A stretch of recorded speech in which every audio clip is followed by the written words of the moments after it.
The wind howled through the cemetery like it was trying to speak. Trees swayed, bare branches creaking, whispering secrets.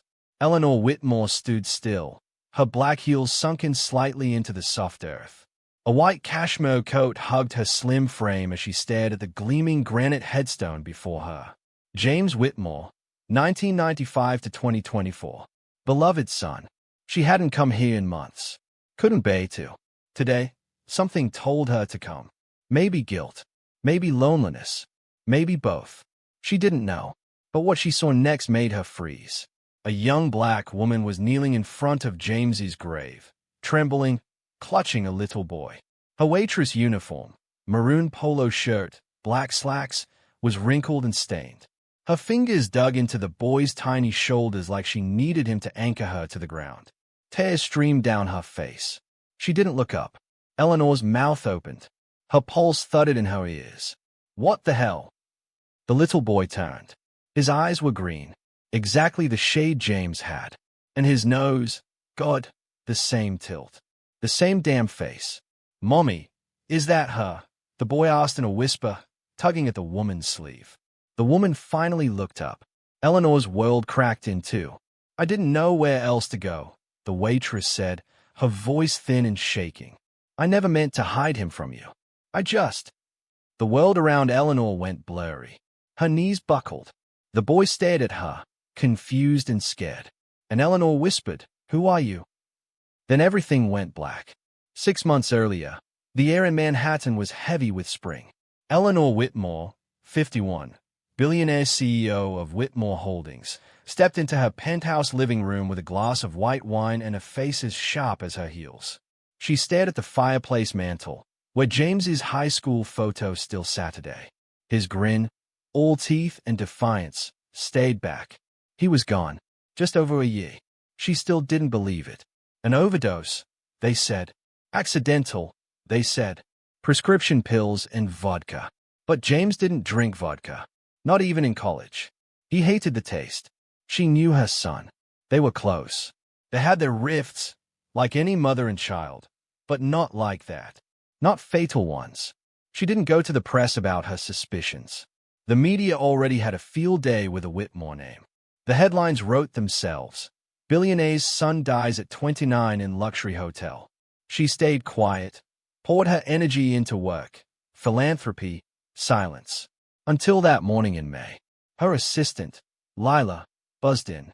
"Mrs. Whitmore, there's someone downstairs who says she knew your son. She's very insistent." Eleanor sipped her wine. "We've been through this. Tell her to send a letter if it's important. She is a child with her. She says it's James's son." Eleanor didn't remember moving. She only remembered standing in the private elevator, fists clenched so tight her nails bit into her palms. She was shaking. From anger? Fear? Hope? By the time she reached the lobby, the woman was gone. The doorman said she left after 10 minutes. Said she looked overwhelmed. Said she cried. She didn't leave a name. For the next few weeks, Eleanor thought of nothing else. She called James's friends, dug into his texts, paid a private investigator. Nothing. But something had changed in her. It was like a small, lit fuse had been struck inside her chest. At night, she dreamed of James holding a baby. At work, she started forgetting meetings. Lila had to remind her to eat.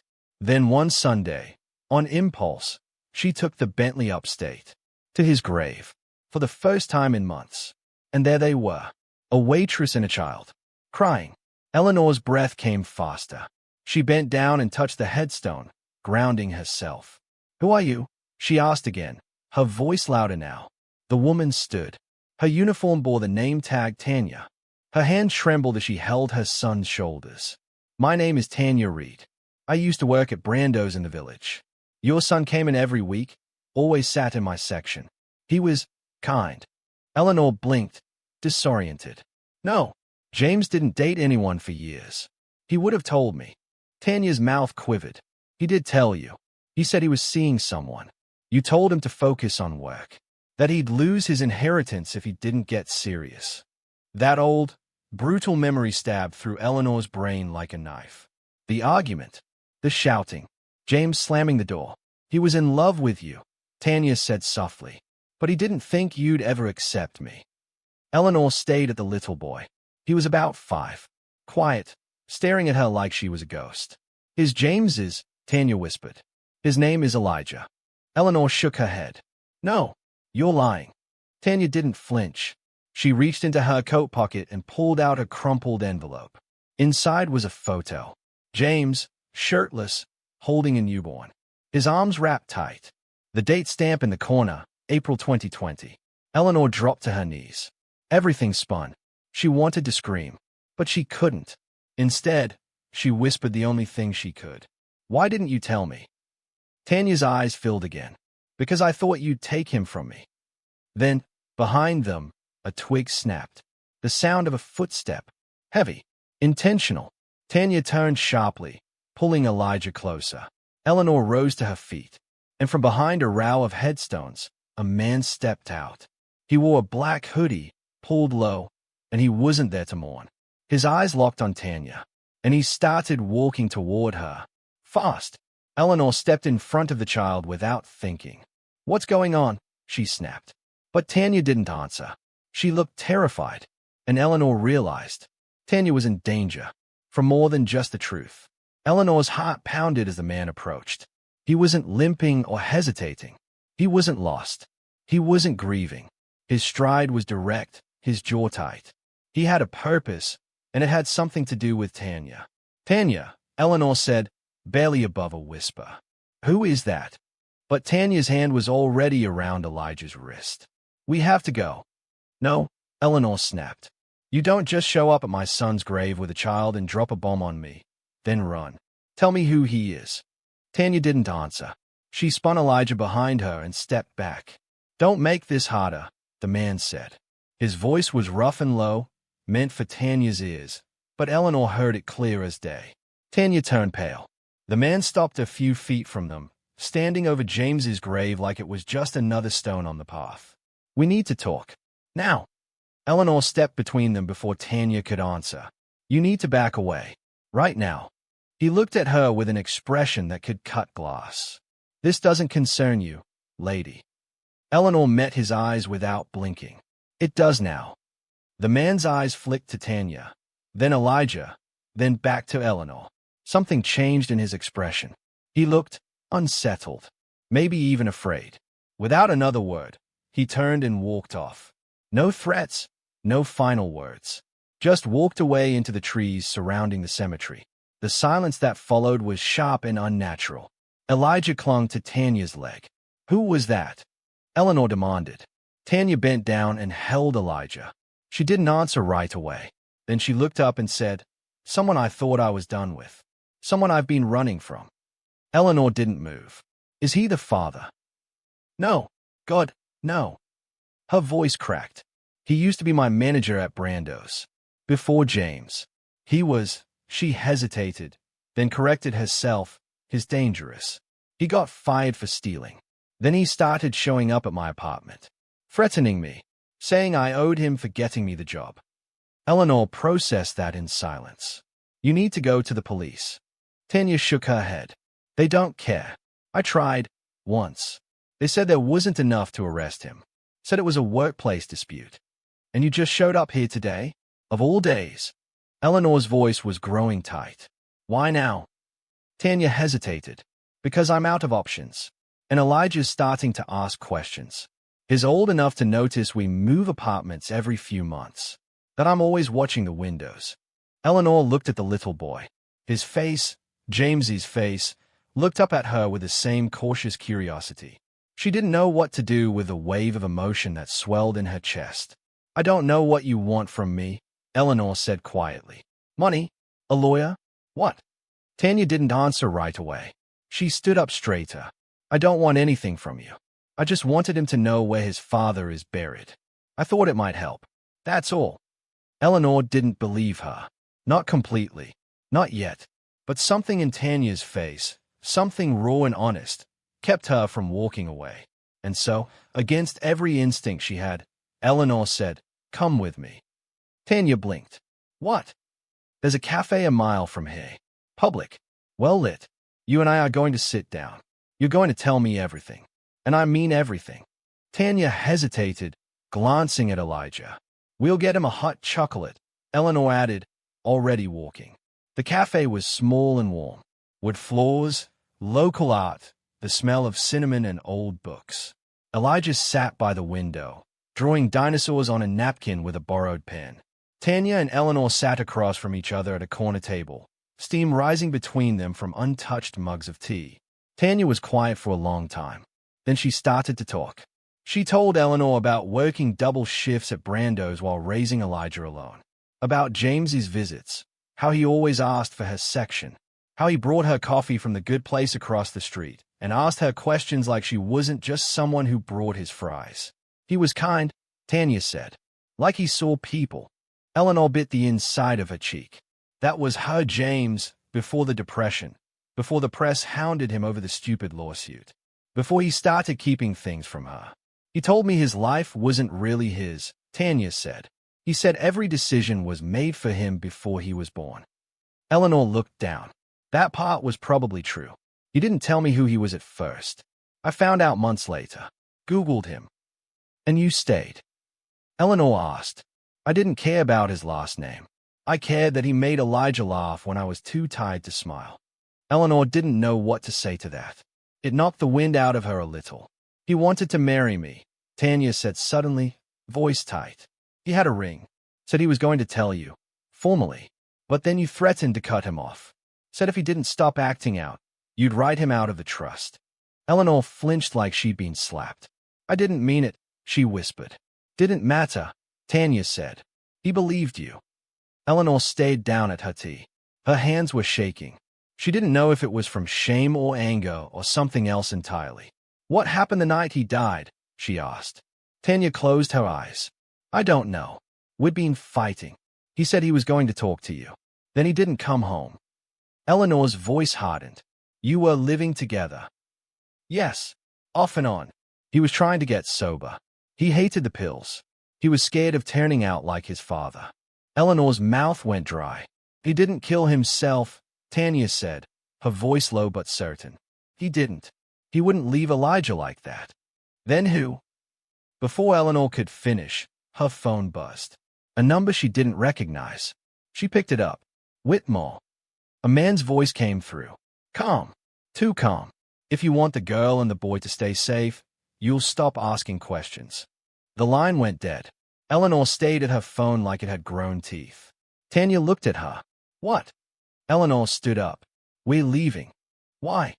Because someone just threatened your life. And mine. Elijah looked up, eyes wide. Eleanor knelt down in front of him, tried to smile. How do you feel about sleeping in a really tall building tonight? Back at the penthouse, Lila nearly had a meltdown.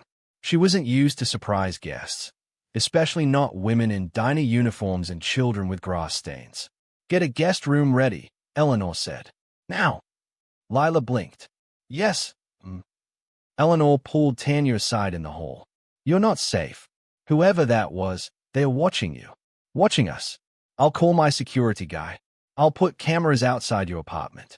But until then, you and Elijah stay here. Tanya looked down the hallway, toward the massive living room. This place is... Yeah, Eleanor said. It's ridiculous. I know. Tanya turned to her. Thank you. Eleanor didn't say you're welcome. She didn't know what to say. Instead, she poured herself a scotch and stared out the window into the city night. Her son might have been murdered. He had a child. Someone wanted that secret buried. And Eleanor was just getting started. Then Lila came running down the hall. You need to see this. She held out a tablet. On it, security footage from the building lobby. That same man, the one from the cemetery. He'd followed them back. And he hadn't come alone. Eleanor snatched the tablet from Lila and leaned in. The grainy footage showed the lobby from overhead. The man in the black hoodie paced near the glass entrance, his face turned just enough for the camera to catch a partial profile. A second man hovered by the security desk, pretending to check his phone, but glancing up every few seconds. He brought someone with him, Lila whispered. He came in first. The second guy followed 5 minutes later. Eleanor's hands tightened on the frame. Did security stop them? They didn't get far. Daryl recognized something was off and told them this was a private residence. They left without a fight. But now they know where I live. Eleanor swore under her breath. Tanya stepped forward. She'd overheard enough. I'm sorry. I didn't mean to drag you into this. Eleanor looked at her. Don't apologize. Someone threatens my family. I don't let it slide. Tanya opened her mouth like she wanted to say more but didn't. Instead, she nodded slowly and pulled Elijah a little closer. Lila hesitated. I can have the police review the footage. No, Eleanor said. Not yet. Lila raised her eyebrows. You sure? If they are watching, I don't want to spook them until I know what they want. Lila nodded once and backed off. Eleanor turned to Tanya. Tell me everything about that man. Name, where he's from, anything you remember. Tanya leaned on the arm of a leather chair. His name is Curtis Dean. He used to be a shift manager at Brando's when I was hired. Didn't talk much at first. Then he started hanging around too much, making comments. You know the kind. Eleanor didn't. Not really. But she could imagine. He wanted me to owe him, Tanya continued. Told me he got me the job, that I needed to pay him back. How? He never said exactly. But he'd show up at my place. Wait outside my building. He liked watching me get scared. Eleanor felt her jaw clench. I quit after James found out. He offered to help me move, even found me another job through a friend. But Curtis, he didn't stop. A few months before James died, I saw him again outside Elijah's daycare. I moved the next day. And you never went to the police again. Tanya shook her head. I didn't have proof. No messages. Nothing they could act on. But why now? Eleanor asked again, pressing harder. Why come to the grave this week? After so long? Tanya hesitated. Because Curtis called me. Last week. First time in 2 years. Said he wanted to settle old debts. Said he knew where I'd been hiding. Eleanor stared at her. And you didn't think to call someone. I didn't know who to call. That silenced Eleanor for a long beat. I came to Jamesy's grave because I didn't know where else to go, Tanya said quietly. I didn't expect to see you. I needed to show Elijah something real. His father's grave. Proof that he existed. Eleanor swallowed. She wanted to say something kind. Or maybe cruel. Anything to cover the storm building in her chest. But before she could speak, her phone buzzed again. A text. Unknown number. You're asking the wrong questions. Start with the autopsy report. Her fingers went cold. What is it? Tanya asked. Eleanor held up the phone. Tanya read it. Her face went slack. The autopsy, Eleanor murmured. They said overdose. No suspicion of foul play. Do you have a copy? No. I was too broken to look. I just accepted it. Eleanor turned, already walking toward her office. I need it, she said. An hour later, her private security head, Alan Torres, showed up. Former NYPD, all blunt edges and clipped words. He stood in her office doorway. You sure about digging into this? Yes, Eleanor said, placing the tablet with the lobby footage in front of him. I want surveillance on every entrance. I want Curtis Dean found. I want to know what he's doing and who's helping him. Torres nodded. On it. One more thing, she said. I want a copy of my son's full autopsy report. No redactions. Whatever it takes. That made him pause. You never saw it. Only the summary. It said accidental overdose. Torres looked at her for a moment, then gave a short nod. I'll have it in 24 hours. As he left, Eleanor sat in her chair and let her hands fall to her lap. Tanya knocked gently on the doorframe. Is he safe here? She asked. Elijah. Yes, Eleanor said, without looking at her. He's safer here than anywhere. There was a long pause. I never wanted to hide him from you, Tanya said again. I just didn't want him to be used. Eleanor looked up. Used by who? Everyone, Tanya whispered. You, the press, the lawyers, everyone who ever cared more about Jamesy's last name than James himself. That struck something. Eleanor stood. Come with me. She led Tanya down a hallway lined with framed photos. Eleanor, her late husband Nathan, and James at every age. But she stopped at a closed door near the end. She opened it. James's old room. It had been left untouched. A shelf of video games. Posters on the wall. His football trophy from prep school. The room of a young man who had stopped aging because the world had moved on without him. Tanya stepped in slowly, holding Elijah's hand. The boy froze when he saw the photo on the nightstand. "That's him," he said. Tanya crouched beside him, tears forming. Eleanor watched them from the doorway, her throat tight. Then her phone buzzed again. Another text from the same unknown number. Unknown number. He didn't overdose. He was poisoned. Eleanor dropped the phone. "Poisoned?" she whispered. Tanya turned. "What?" Eleanor looked at her, eyes wide. "We're reopening everything." Later that night, after Elijah was asleep and the penthouse was quiet, Eleanor sat alone in the living room. A bottle of scotch untouched on the table. The city glowed outside her windows like it didn't know anyone had ever died. She was trying to piece it all together. Tanya, Elijah, Curtis, the autopsy, the texts. Why now? Her private investigator had sent an early update just before midnight. Curtis Dean had no fixed address. He'd been arrested 3 times in the last decade. Assault, fraud, harassment. Nothing that stuck. No current employer. No known family. But he had been seen outside a hotel in Brooklyn 2 days ago with someone else. The surveillance photo came attached. Eleanor tapped the image and zoomed in. Curtis stood next to a man with slicked hair, dark suit, sunglasses at night, talking closely, as if something urgent passed between them. She recognized the second man instantly. He was one of her own former employees. Derek Kane, ex-director of PR for Whitmore Holdings. James had hated him. She remembered a specific argument. A screaming match. James accused Derek of selling information to a rival media group. Eleanor hadn't believed it. At the time, she thought James was paranoid. But James had been right before. Eleanor stood up. Something was bigger here, and it wasn't just Curtis. Then, a crack of glass from the kitchen. She spun. Footsteps. Not Tanya. Not Elijah. Someone else. She reached for the silent alarm hidden under the bookshelf. Too late. A hand closed over her mouth. A voice in her ear. "You should have left it alone." The last thing she saw before everything went dark was James's face. Not in memory, but in the eyes of the man holding her down. Pain bloomed at the back of Eleanor's head. The cold marble floor pressed against her cheek. Her ears rang. Her vision came in slow, muddy waves. Then, movement.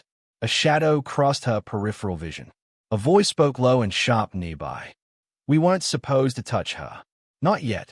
Change of plans. She knows too much." Eleanor tried to lift her head, but her limbs didn't answer. Her body was limp, like it didn't belong to her anymore. She tasted copper. "Make it look like a fall," the voice said. "Are you insane? This is her penthouse. There's cameras everywhere." No time. She heard a zipper, then footsteps retreating. One of them cursed quietly. A door opened, then shut. Silence. She fought for control of her fingers. "Come on, come on." Then she heard it. Tiny, hesitant footsteps. Not a man. Not Tanya. "Elijah," she whispered. It came out cracked, broken. He peeked into the room, his small hand gripping the doorframe. His eyes widened. "Miss Eleanor." His voice trembled. "Go, get Tanya." He disappeared, his little feet slapping against the floor. Eleanor slipped into unconsciousness again. When her eyes opened next, Tanya was kneeling beside her, a cold towel pressed to her forehead. "Elijah found you," she said, her voice shaking. "You were on the floor." "Did you call Torres?" Eleanor asked, sitting up with a wince. "Yes. He's on his way." Tanya paused. "Do you know who did this?" Eleanor nodded slowly. "They knew my name. They weren't here to rob us." "What did they want?" "To stop me," she said, from asking questions. Tanya helped her into a chair. Eleanor looked down at her hands. They were still trembling. "He looked like James," she said suddenly. "The man who grabbed me. It was the eyes. Something about them." Tanya froze. "That's not possible." "I know." She shook her head. "I know it isn't. But it was." Before Tanya could respond, the elevator chimed. Alan Torres stepped out, 3 of his security men behind him. He took one look at Eleanor's face and barked orders. "Cameras. Entry logs. Sweep every inch. Eleanor raised a hand. Alan. He toned. I need you to find out where Derek Kane is. Right now. Torres blinked. The PR guy. He was with Curtis Dean 2 nights ago. I just remembered. James hated him. Said he didn't trust him. I need to know what he's doing now, who he's working with, and if he still has access to the building security system. Torres nodded. I'll find him. As he turned to go, Eleanor added, and Alan? He knew the code to the private elevator. That stopped him in his tracks. I changed the code after James died, she said. Only 3 people know it. Me, you, and Lila. By morning, Lila was gone. Vanished. Her personal phone disconnected. Her apartment cleared out. The only clue, a message scribbled on the back of one of Eleanor's old meeting memos, found in the trash outside Lila's office. They threatened my brother. I'm sorry. I didn't have a choice. Eleanor stood in the hallway, reading the note over and over. She let them in, Torres said, beside her. She's been feeding them information for weeks. She was with me for 9 years, Eleanor said quietly. Then she knew how to hide it. Eleanor didn't cry. She didn't even flinch. She folded the paper and slipped it into her pocket. Have you found Derek? Torres nodded once. He left the country last night. Private jet. Flew out of Teterboro under an alias connected to a shell company in the Caimans. But he made a stop first, hotel in Brooklyn. Same one Curtis Dean was seen at. Did he use his real name there? Torres smiled grimly. No, but his face doesn't lie. Eleanor paced. What do they want? Why show up now, a year after James died? I think the bigger question is what they were doing back then. If James was trying to expose something, they had to silence him. Tanya stood at the doorway, pale, holding Elijah's hand. We need to go to the police, she said. Eleanor turned slowly. Not yet. Why not? Because I think this is bigger than just Curtis and Derek. If they had help inside my company, inside my house, then someone wanted James's death to look clean. And someone paid for it. She paused. The police won't believe you. Or me. Not without real evidence. Tanya looked uncertain. Trust me, Eleanor said. I built a billion-dollar company with the worst people watching me, waiting for me to fail. I know how to find what people don't want found. Then Torres reappeared. We pulled the building logs. And the cameras. Got something. He led them to the security room. On screen, a black and white feed from the night of James's death, stitched together from his apartment building's parking garage, elevator, and hallway cameras. James came home just after 8 p.m. He was alone, looked normal, a little tired.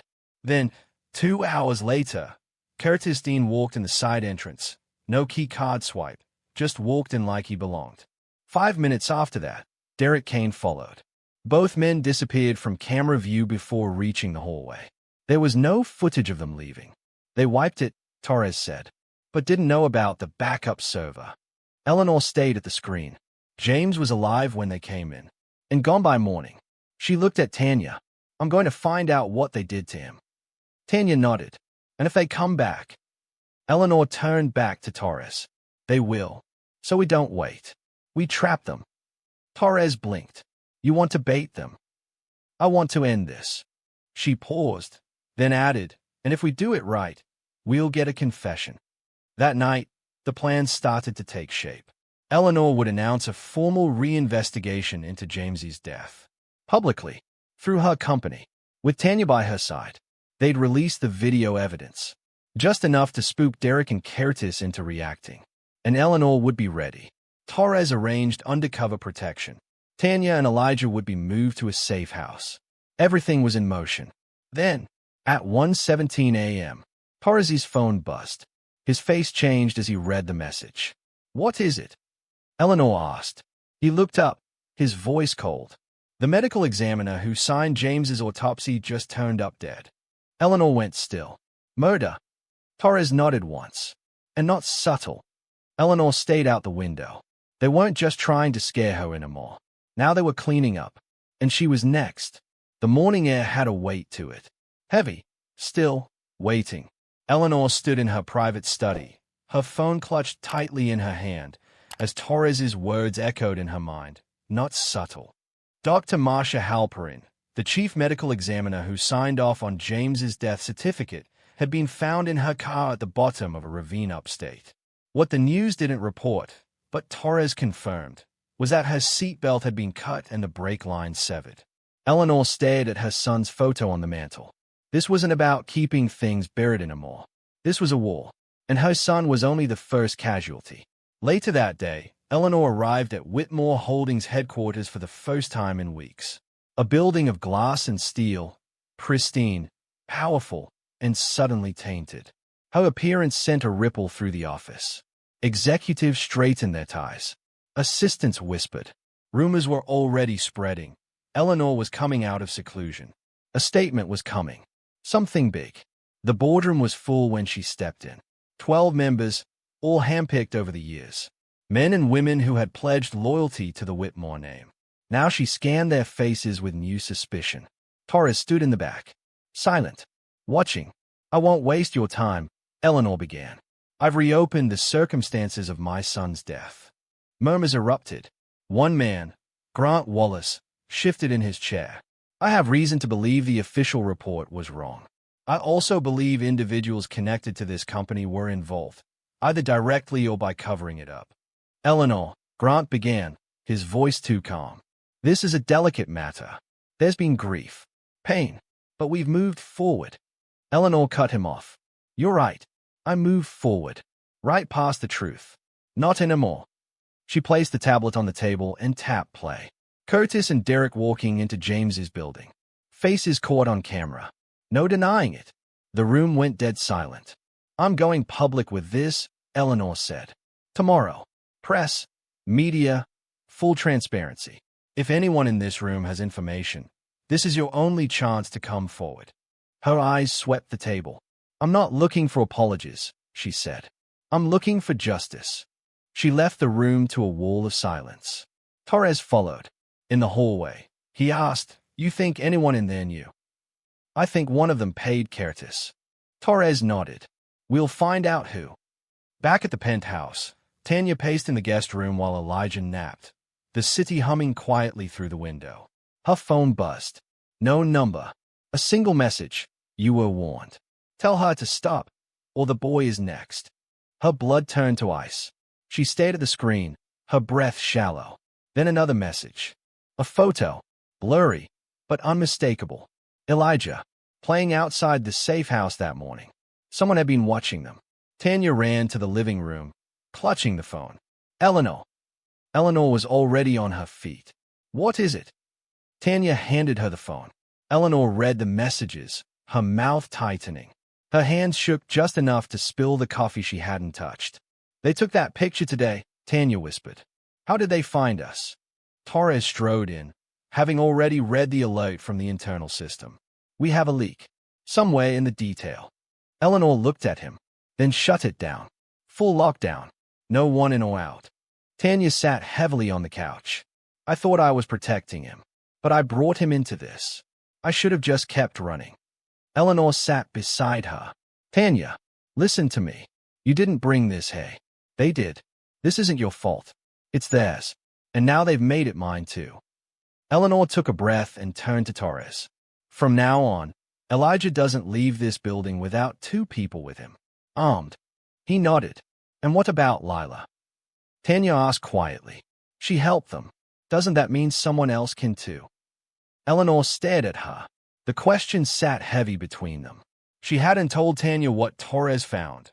Lila had withdrawn a large sum of cash from an offshore account linked to one of Derek Kane's shell companies. She'd been bought, and she wasn't the only one. That night, Eleanor sat alone in her bedroom. A manila folder lay open on her lap. Inside, the full autopsy report Torres had obtained. James had no history of opioid use. Blood tests showed a high concentration of fentanyl, but none in his stomach. It wasn't ingested. It was injected. There was a small mark on his left arm, originally dismissed as an full puncture from EMTs, but it had been made before he was found. The toxicologist's note was buried deep in the appendices. A quiet flag. Injection site appears inconsistent with emergency administration. Someone had injected James. Someone had watched him die. Eleanor's stomach turned. She stared at the corner of the file. A single sticky note with a list of names James had scribbled 2 weeks before his death. Derek, Grant, Curtis, M. The last one chilled her. M. She thought for a moment. Then her face hardened. Marcia Halperin, the medical examiner, the woman who had just died in a staged accident. Eleanor looked at the list again. James had known. 2 hours later, her phone buzzed again. This time, a new number. You're getting close. Let's talk. Attached, a street address in Queens. No name, no other message. Torres advised against it immediately. Could be a trap. Eleanor nodded. Probably is. Then we don't go. I didn't say we go. She handed him the note. You go. Quietly. Find out who's talking. An hour later, Torres parked outside a crumbling duplex behind a corner bodega in Queens. The street was empty except for a broken-down minivan and a kid on a scooter in the distance. He approached the building carefully. The front door opened before he knocked. Inside stood a man in his 50s. Scruffy beard, worn clothes, eyes that hadn't slept in years. I was James's sponsor, the man said. Back when he was trying to get clean. Name's Robbie. Torres stepped inside slowly. You sent the message. Robbie nodded. Yeah, I got scared. They are watching me too. What do you know? Robbie led him to a cluttered living room, walls lined with books and old meeting flyers. James came to me the week he died. He was clean, but something had him spooked. Said he found out Whitmore Holdings was laundering money through offshore charities. Torres blinked. Charities. On paper, they looked clean, but the funds never reached the actual programs. James traced it. Said he had names. Said he was going to expose them. Did he say who was involved? Only one. Derek Kane. Said he was the middleman. And Robbie's hands trembled. And then he died. Torres sat back. The picture was getting clearer. James had found something. He tried to expose it, and they silenced him. But someone else had helped cover it up. Someone with the power to make a murder look like an accident. Someone still inside Whitmore Holdings. Back at the penthouse, Eleanor's phone buzzed again. No message. Just a video. She opened it. Tanya was sitting on a bench at the safe house garden, reading to Elijah. Then, in the background, barely visible, a figure appeared behind the fence. Watching, the camera zoomed in. Curtis Dean. He looked straight into the lens and smiled. Then the video cut to black. Attached, one final message. Last warning. Next time, we take the boy. Eleanor stood frozen, her face pale. And then she moved. Fast. She called Torres. Bring them back. Now. Both of them. We're not hiding anymore. Where do you want them? Eleanor stepped out into the hallway. Her voice was calm now. Focused. We're going back to James's apartment. Tonight. You sure? I want them to come. She paused. This time, we'll be waiting. James's old apartment stood like a ghost of itself. Untouched, unlived in, silent. Eleanor stepped through the front door just after midnight, her heels clicking on the hardwood floor, every sound louder than it should have been. She hadn't been here since the funeral. The couch still bore the imprint of his old blanket. His favorite record, Miles Davis's Kind of Blue, still sat in the player. A thin layer of dust covered everything. Like time had passed, but only just. Behind her, Tanya entered quietly, Elijah asleep against her shoulder. Torres followed, clearing the room with 2 of his men, both armed and dressed like tenants. One positioned himself on the roof. The other waited in a parked SUV across the street. Place is clean, Torres said. For now. Eleanor nodded. We keep it that way. They'd staged the return carefully. Tanya and Elijah would stay in the back bedroom. Eleanor would remain visible. The goal was simple: bait Curtis and whoever was working with him into coming back. But this time, they'd be recorded, caught, and they would confess. Eleanor wasn't sure what she'd do when that happened. All she knew was that she had to hear the truth from their mouths. Hours passed. The apartment stayed quiet. Eleanor sat in James's reading chair with a copy of his old journal on her lap. She'd found it in the nightstand. Most of it was empty pages, but the last few entries were a record of everything he'd uncovered. Charities with names like New Horizons Development Fund and Children's Resource West, all tied to offshore accounts in Malta and Belize, all run through a side company, a consultancy firm he'd once described to her in passing as barely more than a P.O. box. He had names listed next to each. Derek, Grant Wallace, L, and then, circled, M. She stared at the M, her mind spinning. It had to be Marcia, the medical examiner. But why would a doctor help bury a financial scandal? Unless someone paid her off to fudge more than just James's report.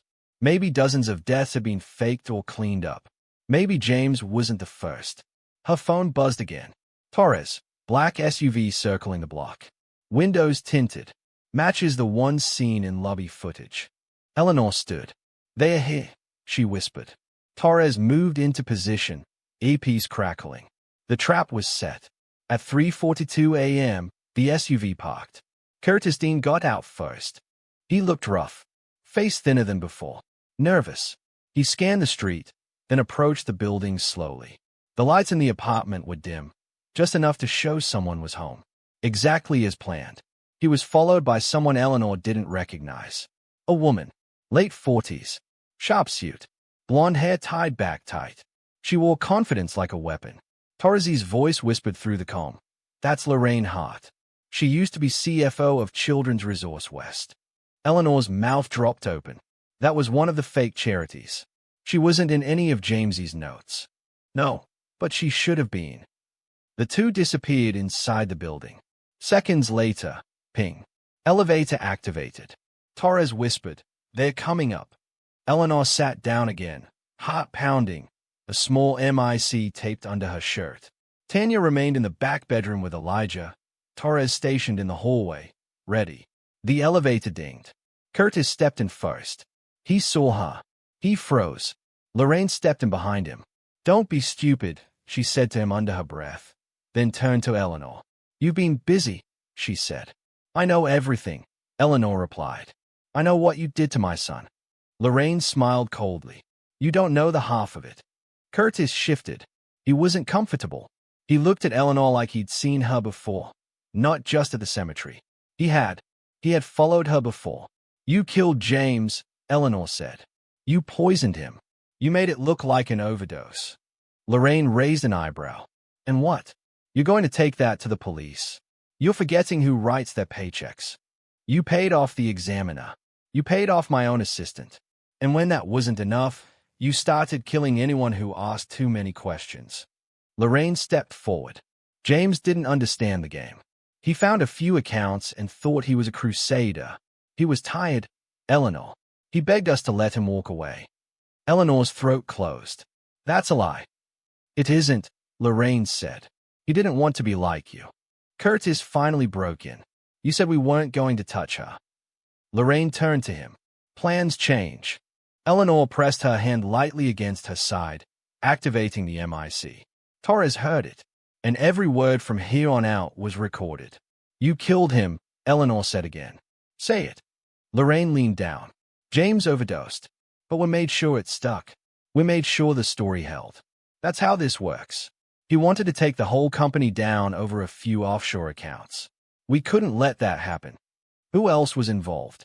Lorraine smiled again. "Why? So you can grieve louder." Eleanor's eyes narrowed.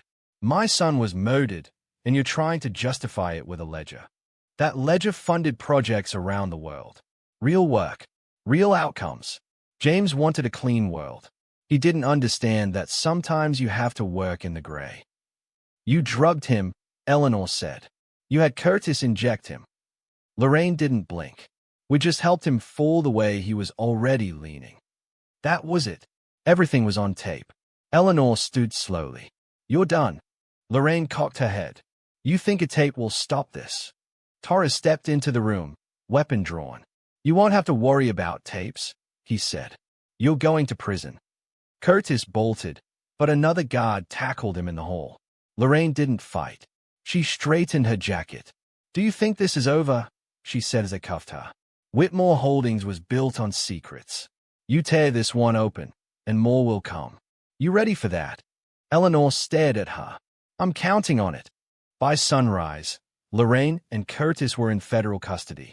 Torres sent the full audio to the FBI. The press was already stirring. Eleanor released a statement within the hour. My son was murdered. And I have proof. The world exploded. Stocks dropped. Reporters camped outside Whitmore headquarters. Government officials called. Every name in James's journal was now under investigation. Grant Wallace was arrested within 24 hours. And still, Eleanor didn't sleep. She sat in James's old apartment, listening to the recording again. The moment Lorraine said, we just helped him fall the way he was already leaning. And Eleanor whispered, no, you pushed him. Behind her, Tanya stepped in quietly. Elijah was asleep again. You did it, Tanya said. Eleanor shook her head. No, we did. She looked up at Tanya, tears brimming in her eyes. He didn't die alone. He wasn't just another scandal. He mattered. Tanya sat beside her. Yes, he did. Eleanor finally let the grief come. She cried not just for James, but for the time she'd lost, the silence she'd kept, the mistakes she'd made. Then her phone buzzed. One last message. No number. No name. Just 5 words. You missed one. M. Eleanor stayed at the screen and knew this wasn't over. The message felt like a trapdoor opening beneath Eleanor's feet. You missed one. M. She reread it. 5 words. Cold. Quiet. Precise. Tanya leaned over, her brow furrowing. Is that from Marcia? She's dead, Eleanor replied, staring at the phone. Or at least, we think she is. What if they faked her death? Like they did with James? No, Eleanor shook her head. Torres confirmed the coroner's report. It was her. Dental records matched. Tanya sat back. Then who's M? Eleanor didn't answer right away. The question churned in her head, dragging her deeper into doubt. James's journal had listed M last. Circled. Urgent. She'd assumed it was Dr. Marcia Halperin, the medical examiner, the one who'd ruled James's death an overdose. But what if James had meant someone else? Someone still alive. Someone in the shadows. She tapped a message to Torres. Track number. Burn phone. Likely. Need trace. Seconds later. On it. We'll run it through shadow net logs. She turned back to Tanya. Get some sleep. Elijah needs you strong. Tanya hesitated. You need someone watching your back too.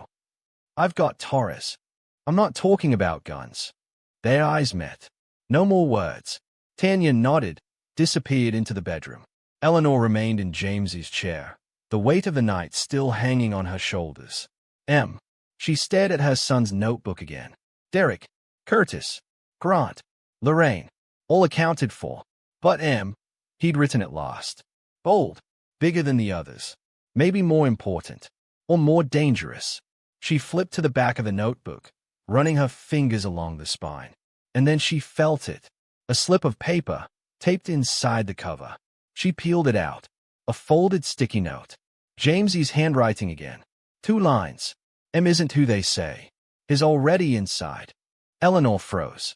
He, not Marcia, not the examiner, is already inside. Inside where? Whitmore Holdings. Her home?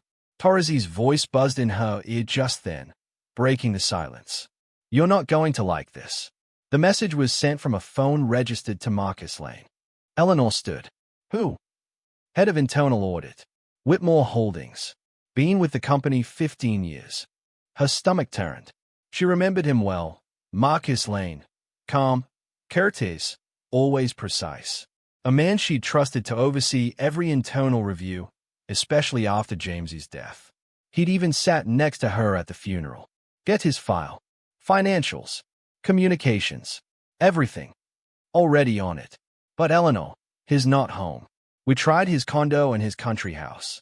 Both empty. His gone. Eleanor gripped the edge of the table. Then find him.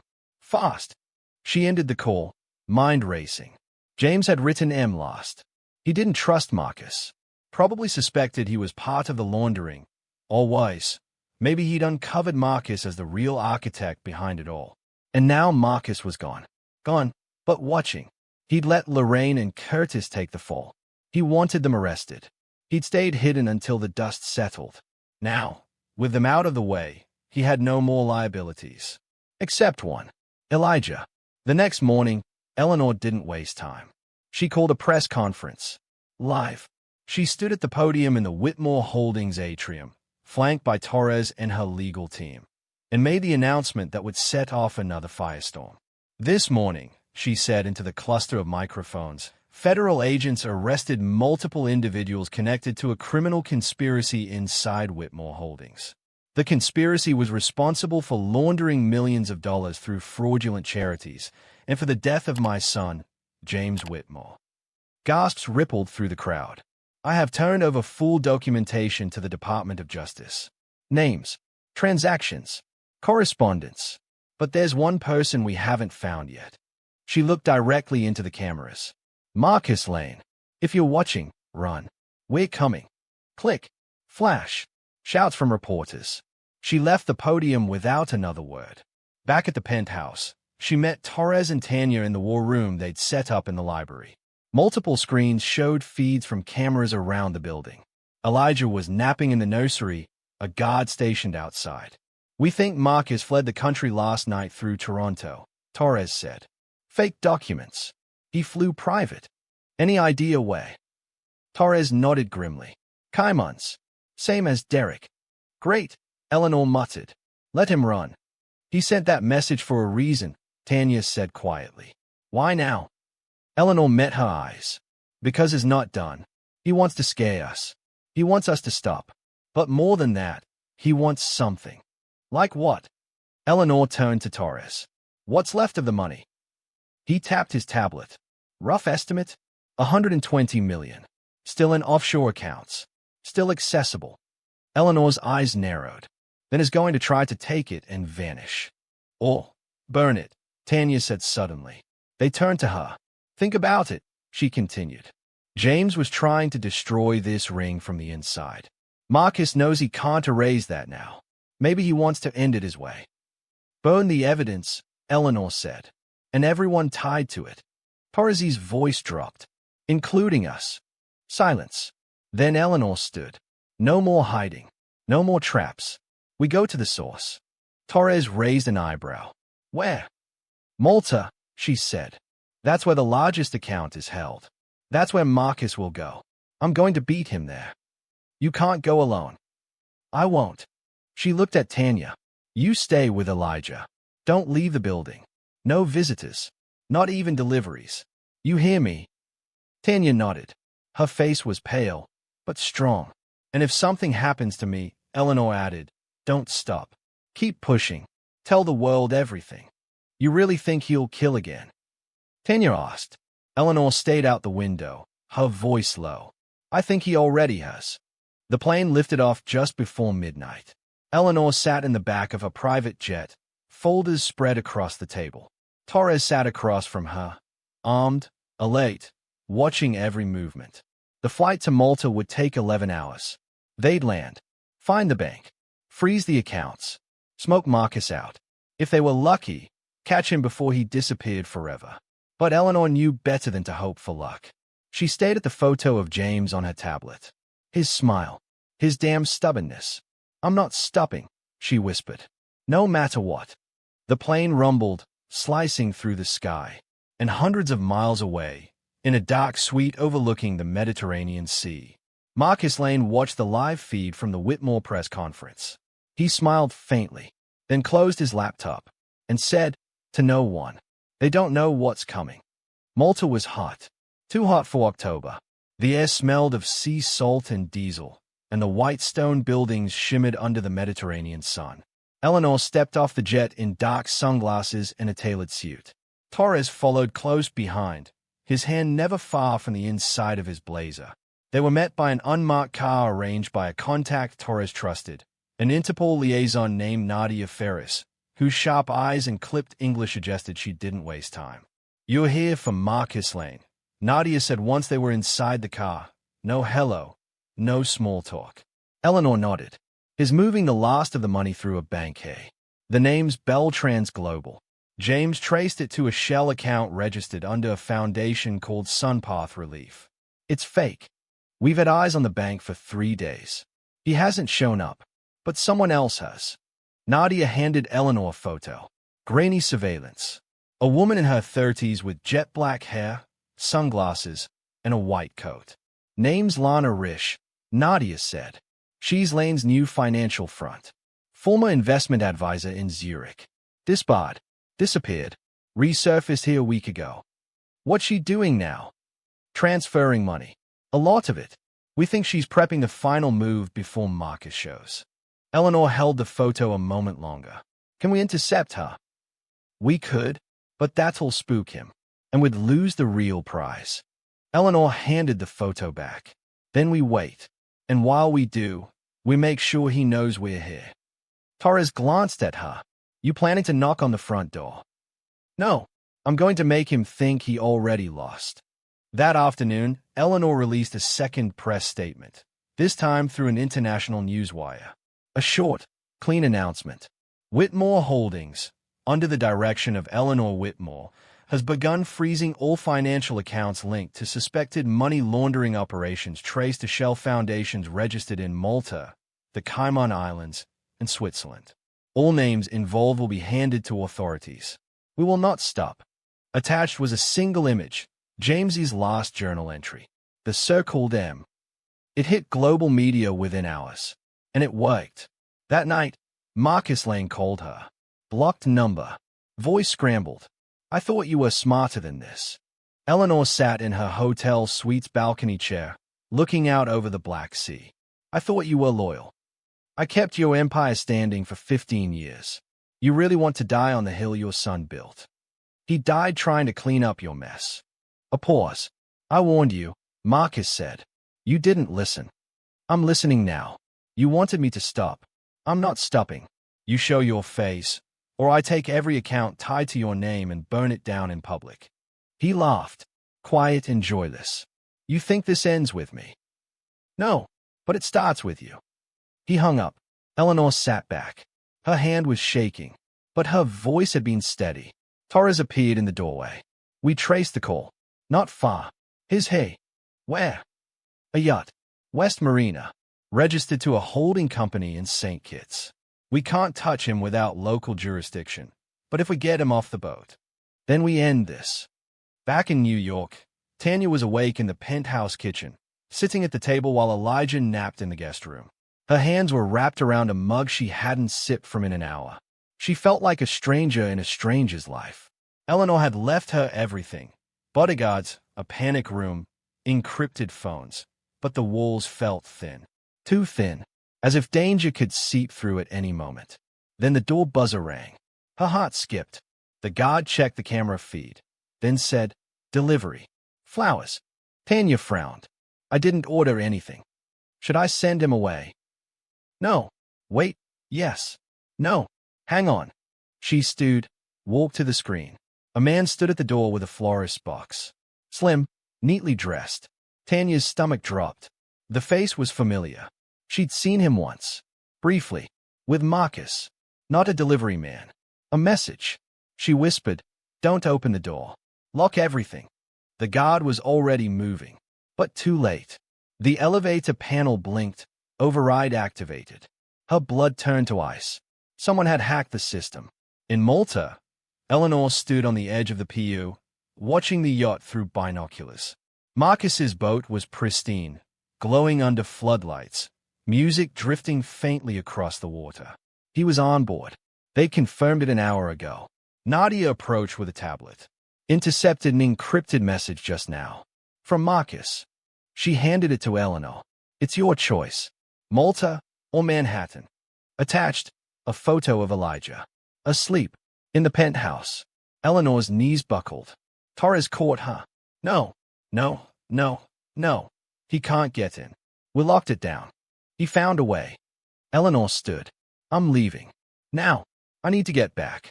Torres stepped in front of her. If you go now, he disappears. He wins. She stayed at him. Torn open. I can't lose him too. Then let me finish this. She toned. What? You go. I stay. We bring in the local team. I'll flush him out. You get back to the boy. Eleanor hesitated. Then she handed him James's journal. Don't let him erase this. I won't. She turned and ran for the car. On the jet back to New York, Eleanor barely breathed. She didn't sleep, didn't eat. Her mind replayed the photo. Elijah's peaceful face, oblivious to the wolf at the door. When the plane landed, it was still dark. 3:15 a.m. She didn't wait for the car. She sprinted through the terminal, through security, past flashing paparazzi lights. And when she burst through the doors of her penthouse, she found the living room empty. No guards, no Tanya, no Elijah, nothing but silence. On the table, a single note, scrawled in black ink, familiar and cruel. This is what it feels like to lose everything. Eleanor collapsed into the chair. She screamed, the kind of scream that ripped through walls. But no one could hear her, because the boy was gone. Eleanor didn't remember standing. One moment she was in the chair, breath gone, vision spinning. The next, she was tearing through the penthouse, bedrooms, closets, bathrooms, yelling Elijah's name like it might pull him from thin air. Elijah. Tanya. Silence. Only the hum of city lights through floor-to-ceiling windows. Only the echo of her own footsteps in a home that had never felt emptier. Then her knees buckled. She caught herself on the edge of the hallway table. The note was still clutched in her fist. This is what it feels like to lose everything. Her phone buzzed. She yanked it out. Torres. She answered with a breathless, "They took him." A pause on the other end. Then, "I know." "What?" "We found a laptop on board the yacht," he said. "Marcus abandoned it. Left it open. He wanted us to find it. And it had one file on it. A video feed. Of Elijah." Her voice cracked. "Yes. And a clock." Eleanor swallowed hard. "What kind of clock?" Torres's voice turned cold. "A countdown. 6 hours left." The room tilted. She gripped the edge of the hallway table. "I'm coming to you." "No," Torres said firmly. "We're coming to you. I've got Interpol on the jet. Malta's done. This ends where it began." She hung up and stayed out the window. 6 hours. They came for her just after 4 a.m. 3 black SUVs pulled into the underground garage. Torres stepped out first. His jaw was tight, but his eyes lit with something rare. Rage. Behind him came Nadia Ferris, cool and methodical. She carried a laptop already open, the screen displaying the feed they'd found. Eleanor stared. Elijah sat on a mattress in what looked like an empty apartment. One overhead bulb. No windows. He wasn't crying. He looked like he was trying not to. Next to him sat Tanya, her arm around him. She had a split lip and a cut across her temple. "I'll kill him," Eleanor whispered. "I swear to God." Nadia said, "The feed's being routed through 4 layers of VPNs, but we found a signature in the metadata." Torres picked up. "It links to a storage unit in the Bronx. Rented 2 weeks ago under a fake name." Eleanor was already moving. "Then what are we waiting for?" "Wait," Nadia said, stepping in her path. "If Marcus left that note, if he wants you to feel the loss, then this isn't just revenge. It's spectacle. He wants an audience." Eleanor met her eyes. "Then let's give him one." The sun rose blood-red as the convoy of SUVs pulled into an industrial lot tucked between warehouses in the Bronx. The streets were silent. Still, the storage facility loomed ahead, a concrete bunker of rusted roll-up doors. The timer on the laptop read 1 hour 57 minutes and 44 seconds. Less than 2 hours. Torres issued orders to his team. Thermal imaging, drones, backup snipers on nearby rooftops. Nadia triangulated the signal from the video feed. It was close. Inside one of these units. Eleanor paced, her blood like fire in her veins. Then, movement on the screen. Elijah stirred. Tanya whispered something in his ear. Then she looked directly at the camera. Her lips moved. Nadia hit pause. Zoomed in. Played it again. And again. "She's trying to tell us something," Eleanor said. "Lip-reading software coming online now," Nadia replied. Seconds passed. Then words appeared on screen. "Second row. Red lock. 47. Torres bolted. Eleanor followed. They ran through the maze of units, concrete echoing under their feet. There it was. Unit 47. Red lock. No sound inside. Torres stepped aside and signaled 2 of his men. Bolt cutters. Countdown ticking in his ear. 1 hour 11 minutes and 6 seconds. Eleanor's heart was beating so hard she thought it might crack. Clink. The lock snapped. The door groaned open. And there, inside, was nothing. No mattress. No light bulb. No Tanya. No Elijah. Just an old monitor. Already on. A new video. Marcus's face. Smiling. "I told you," he said, his voice calm. "This is what it feels like." Eleanor stepped closer. He continued, "You thought I'd be there, didn't you? That I'd be waiting. But I don't care about you, Eleanor. I only care that he pays." Eleanor whispered, "Who?" "James." She froze. "You think he was some angel? That he died for justice?" "No. He found out what I was doing and tried to blackmail me. He didn't want to stop the money. He wanted in." "Liar," she breathed. Marcus's voice sharpened.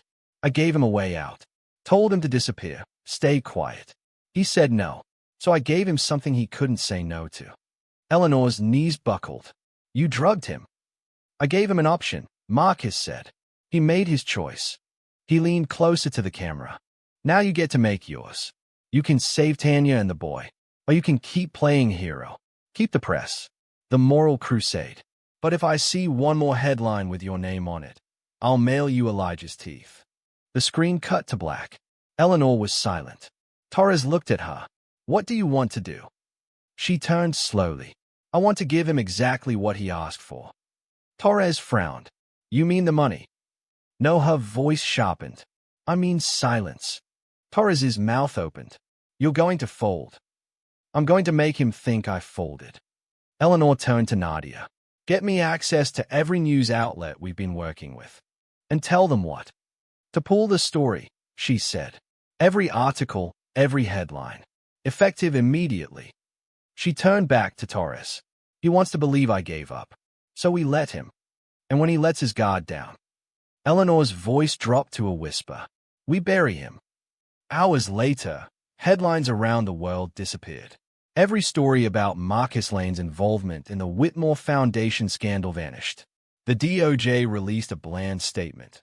Ongoing investigation paused due to lack of prosecutable evidence. Marcus Lane watched from a private terminal in an A-strip outside Bogotá, Colombia. He laughed. She had backed down. As expected, he turned to the man beside him. "Send the address. She can have the boy." His associate nodded. 5 minutes later, Eleanor's phone lit up. An address, Elijah's location, and one final message. "Don't ever cross me again." Eleanor stayed at the screen. Her hand trembled. Then she turned to Torres and whispered, "It's time." She sent the location to Nadia, who had already coordinated with FBI and Interpol strike teams. Within minutes, a SWAT team descended on the address. A house outside Yonkers. Remote. Abandoned from the outside. Inside, Tanya and Elijah. Alive. Weak, but safe. No Marcus. But what he didn't know, what he couldn't know, was that Eleanor had never pulled the story. She'd buried the real one, and saved the one that mattered. The one with his face. The one going live tomorrow at dawn. Worldwide. Titled, "The Architect of the Whitmore Empire, Marcus Lane, the Man Behind the Mask." Eleanor would get her son's justice. But first, she had one more move to make. Because Marcus Lane was still alive. And she intended to change that. The broadcast aired at 6 a.m. sharp. Every major network. Every platform. Every news app lit up at once. Not a press release. Not a leak. A full investigative documentary, produced in secret, narrated by Eleanor Whitmore herself. "My name is Eleanor Whitmore. I built an empire. But part of it was built on lies. Lies I didn't see until they took my son from me."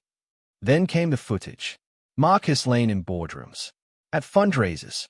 Speaking to press. Splicing it all together, the voiceover made one thing clear. He was the spider at the center of the web. He laundered millions through fake charities, silenced whistleblowers, and orchestrated the cover-up of James Whitmore's death. Torres had compiled everything. Wire transfers, phone records, company memos, even an audio clip from the yacht. Marcus's voice, unmistakable, saying, James didn't want out. He wanted in. He just picked the wrong side. By the time the broadcast ended, Interpol had issued a red notice. Marcus Lane was officially a fugitive. In a forested compound in the outskirts of Medellin, Colombia, Marcus watched the screen flicker. The last words of the documentary echoed off the stone walls. And for every parent who has buried a child because of someone else's greed, I say this: I will not rest until every name is known, especially the one who started it all. His name, his face, every hiding place he'd spent years preparing just disappeared in a single morning. He slammed the laptop shut. "You said she'd back down," he roared. The man beside him, a Colombian enforcer named Renzo, didn't flinch. "She tricked you." Marcus was pacing now, breathing hard. "We had a deal." Renzo shrugged. "There is no deal. Now you run." "No," Marcus said. "Now she dies." Back in New York, Elijah was asleep in Eleanor's arms. They were in the penthouse again, this time with 10 armed security agents stationed on every floor. Tanya sat on the couch, her arms wrapped tight around a pillow, her face bruised but healing. Torres entered with a laptop under his arm. "You might want to see this," he said. He placed the device in front of Eleanor and hit play. A video. It wasn't Marcus. It was James. A recording she'd never seen. Dated 3 weeks before his death. James sat in his apartment. Sleepless, pale, but clear-eyed. He looked into the camera like he was talking directly to her. "Mom, if you're watching this, it means I didn't make it. Which means Marcus got to me. Or maybe someone else. But it won't matter who if no one does anything about it." Eleanor covered her mouth. "I found something. Not just fraud. Not just theft. People are dying. They're using charities as fronts to move opioids, pills, fake medications to underfunded countries. They call it relief. It's genocide." He swallowed hard. "You once told me the worst thing about power is watching other people use it wrong. I didn't understand it then. I do now. You were right. So I'm asking you, Mom, fix what I couldn't." The video ended. Silence fell. Tanya cried softly. Even Torres blinked away something. Eleanor just sat there, numb. Then she stood. Her voice was steady, but something in her face had changed. "I'm going to Colombia." Torres raised an eyebrow. "Are you serious?" "He's not going to stop. He won't just run. He's going to try to kill again. Tanya, Elijah, me, maybe more." "And what are you going to do?" She looked Torres dead in the eyes. "Finish what James started." It took 4 days to locate the compound. A mansion built into the cliffs above Medellin, shielded by private security, owned by a company with roots that traced back to a Whitmore acquisition 15 years earlier. He planned this for a long time. Torres coordinated with Colombian intelligence and the DEA. Together, they prepped a strike team. The mission was classified. The risk was not. Eleanor insisted on being there. "This isn't just a takedown," she said. "It's a message." They inserted just after midnight. No lights. No sound. A convoy of armored SUVs stopped a mile out. The rest they did on foot. By 2:30 a.m., the perimeter was breached. At 2:34 a.m., Eleanor stood outside the compound's main entrance, dressed in black, bulletproof vest tied across her chest. Torres gave her a nod. They moved in, room by room, clearing, empty, until they reached the central hall. Marcus stood waiting, alone. No guards, no gun, just him, a drink in hand, like he'd been expecting them. "Impressive," he said.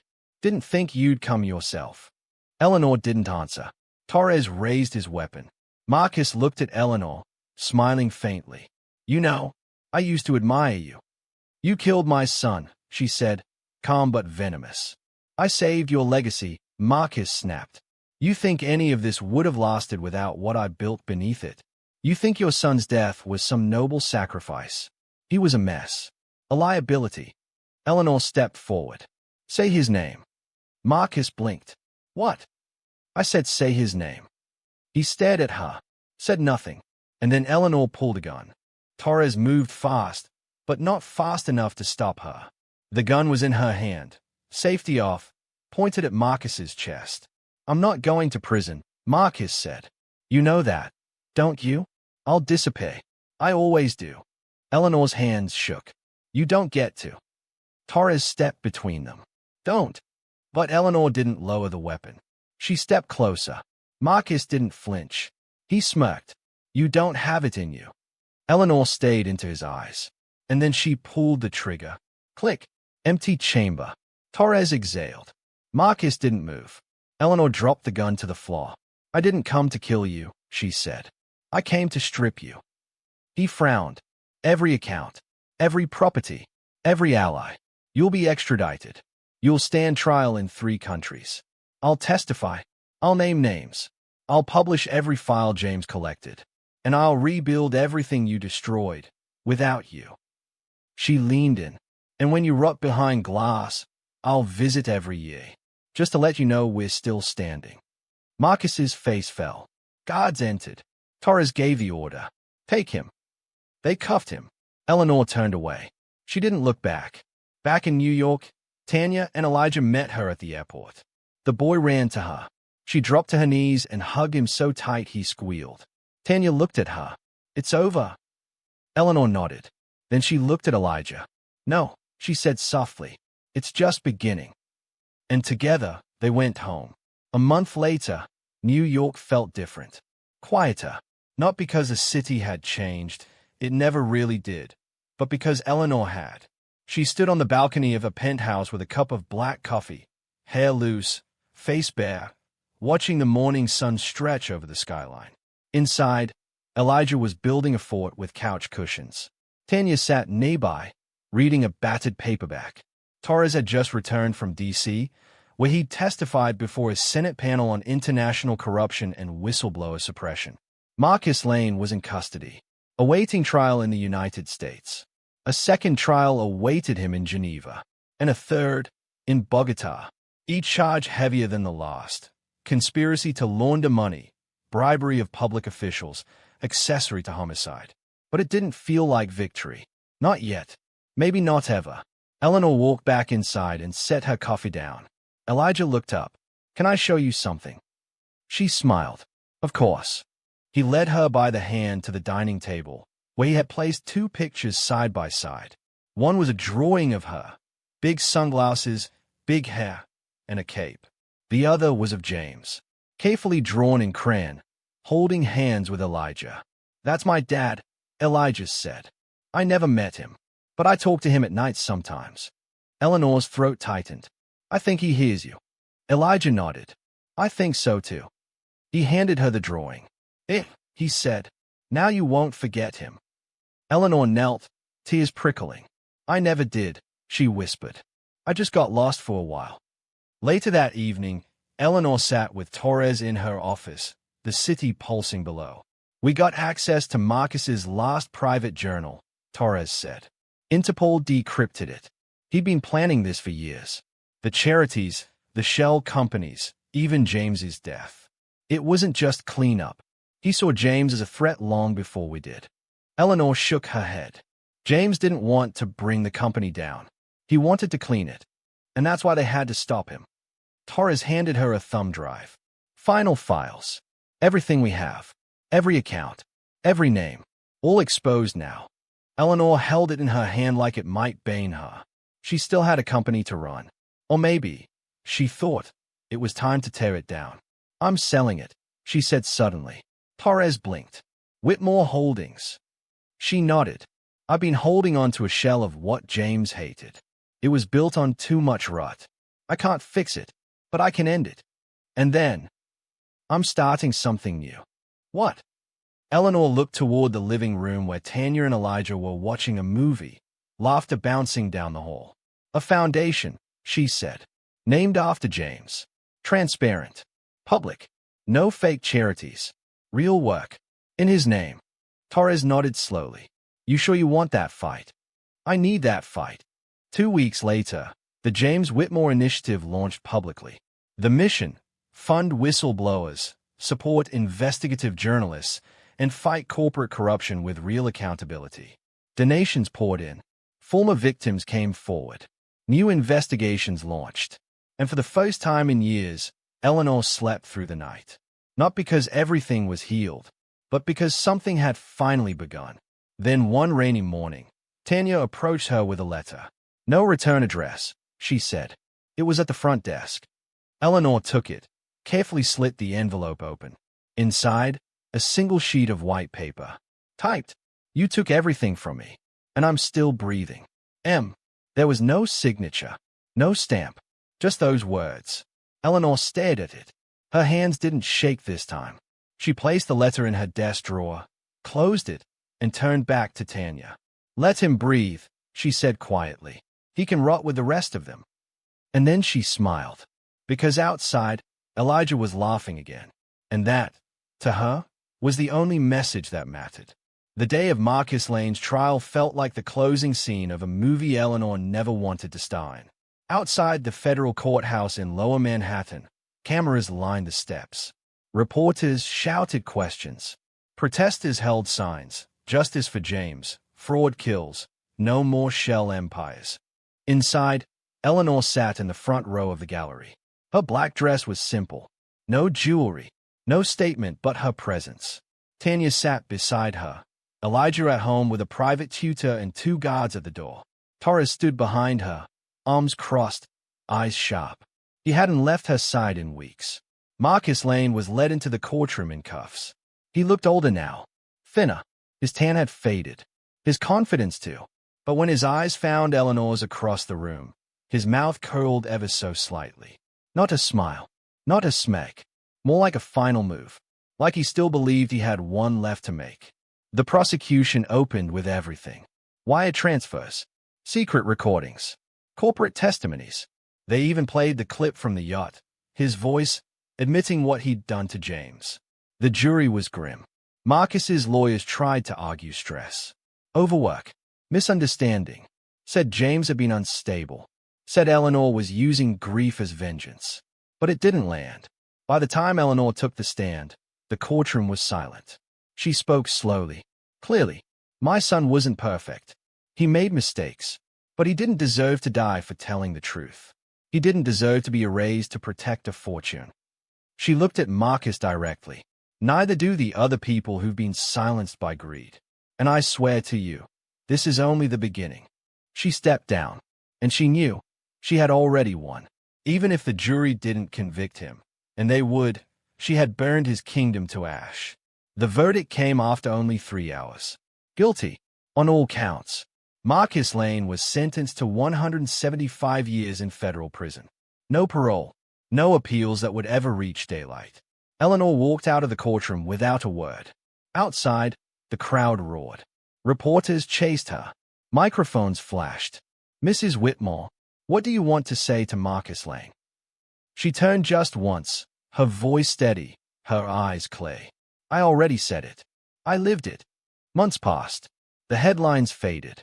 But the James Whitmore initiative didn't. It grew. Fast. Grants were awarded to young investigative journalists. Legal aid was offered to whistleblowers in Ghana, Bangladesh, Mexico. A new task force was built, publicly funded, internationally coordinated, to root out nonprofit fraud. Eleanor didn't run the day-to-day. Tanya did. Eleanor visited Elijah's school plays, took phone calls from Switzerland, and sat on the board, but never the throne. That part of her life was over. One afternoon, after a fundraiser, Eleanor returned to her penthouse to find a small package waiting on her kitchen table. No name, no return address. She opened it slowly. Inside was a gold necklace. Simple. On the charm, the letter M, and a note. "You'll never see me, but I'll always be watching. M." Torres later confirmed it had come from a small post office in a coastal town in Spain. No fingerprints, no DNA. But Eleanor didn't panic. She didn't call the press. She slipped the necklace into her drawer beside the first letter, then locked it. That night, as the city exhaled into evening, Eleanor sat on the couch, Elijah curled up beside her, reading the same dog-eared copy of Charlotte's Web he carried everywhere now. "Do you think my dad would be proud of me?" he asked suddenly. Eleanor turned to him. "Absolutely." He nodded, satisfied. "I think he would have liked my drawings. He would have loved them," she said. He yawned and rested his head on her arm. "What if the bad guy comes back?" he mumbled. Eleanor looked down at him, then out the window, where the skyline stood tall, unshaken. "Then he'll find out," she said quietly. "I'm not afraid anymore." She kissed the top of his head, and for the first time in 2 years, she let herself believe it. The story was finally over. But the work had only just begun. It rained the night Eleanor Whitmore finally let go. Not a storm, just a quiet, steady drizzle that coated the windows of the penthouse and softened the buzz of the city below. She stood barefoot by the glass wall of her living room, staring out into the skyline she'd once ruled from boardrooms and headlines. It was quieter now, not the city, herself. Behind her, the apartment was still. Tanya had taken Elijah to the Science Museum that afternoon. He'd come home talking about planets and meteors, waving a glowing model of Saturn. He was asleep now, wrapped in a blanket with stars on it. Eleanor sipped her tea, hands steady. Marcus Lane was behind bars. For good. The last of his accounts had been seized. His network dismantled. His name stripped from every document and building he'd ever touched. But the real victory wasn't in what had been taken from him. It was in what had been rebuilt.